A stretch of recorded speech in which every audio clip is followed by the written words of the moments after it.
আজকে রান্না ইলিশ মাছ দিয়ে আমি রান্না করব। এই দেখুন এখানে নিয়েছি পেঁপে আমি ছুলে ভাপ দিয়ে নিয়েছি। এখানে মশলা নিয়েছি। এখন আমি রান্না করব ইলিশ মাছ। নতুন একটা রেসিপি। এই নতুন রেসিপি কার কার পছন্দ একবার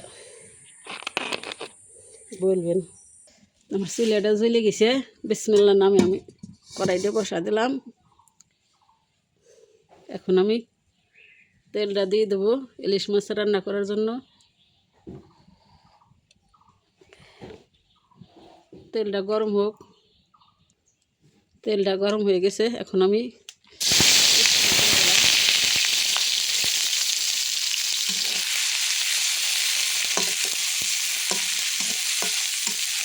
একটু ভাজা হোক।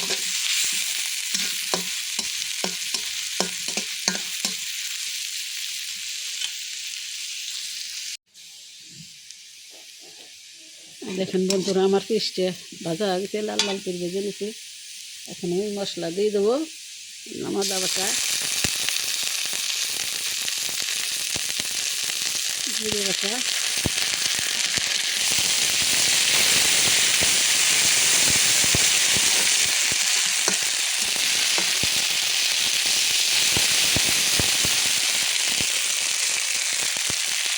পানি দিয়ে দেবো।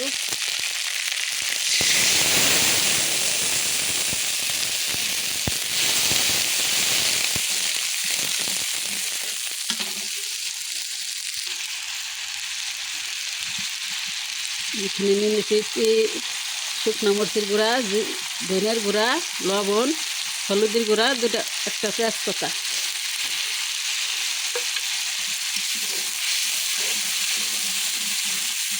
সুন্দর করে আমি কষাই নেব।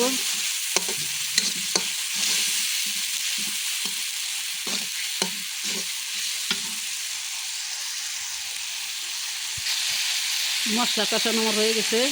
এখন আমি পেঁপেটা দিয়ে দিচ্ছি। পেঁপেটা ভাপ দিয়ে নিয়েছিলাম যাতে পেঁপের গন্ধটা না থাকে।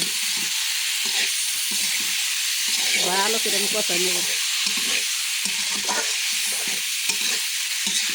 পেঁপে দিয়ে ইলিশ মাছ কখনো খাওয়া হয় নাই, এই প্রথম। অন্য অন্য মাছ দিয়ে খাচ্ছি, ইলিশ মাছটা কখনো খাই নাই।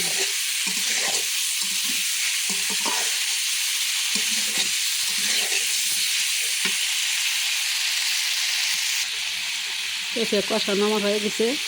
এখন আমি মাছটা দিয়ে দিলাম। মাছটা সুন্দর মতন কষা নেব। ইলিশ মাছের ভিতরে যে কোনো তরকারি দিয়ে খাওয়া যায়।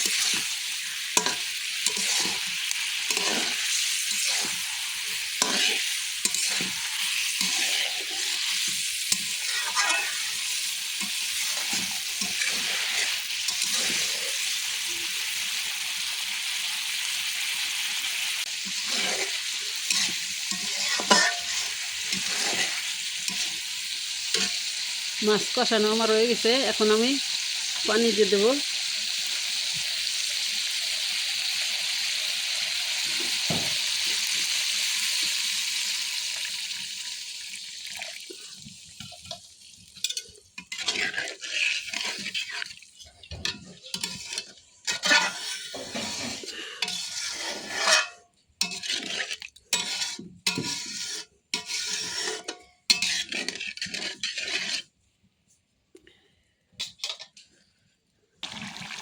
এই দেখুন বন্ধুরা আমার তরকারি হয়ে গেছে।